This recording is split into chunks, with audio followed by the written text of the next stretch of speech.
Özüme gül ömrü arzulayarken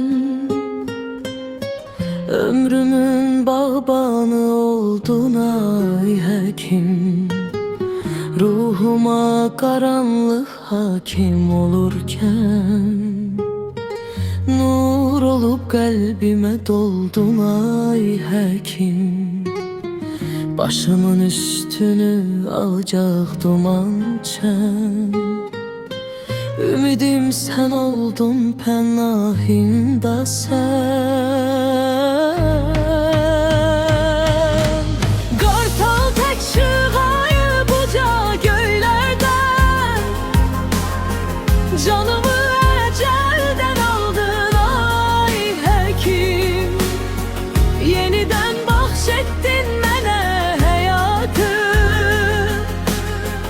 indi bambaşqadır yaşamaqdadır. Gör nəyə qadirmiş insan övladı, qələbə marşını çaldın ay həkim.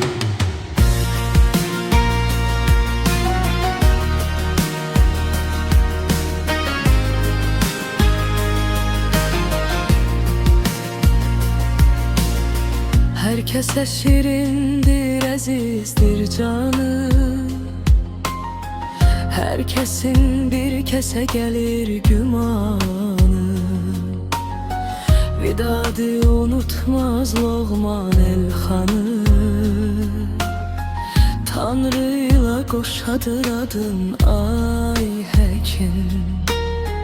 Vidadı unutmaz Loğman Elxanı. Tanrıyla qoşadı adın ay həkim. Vidadı unutmaz Loğman Elxanı. Tanrıyla qoşadır adın ay həkim. Yeni dağ tək şıayıb uca göylərdə, canımı əcəldən aldın ay həkim. Yeniden bahşettin mənə həyatı,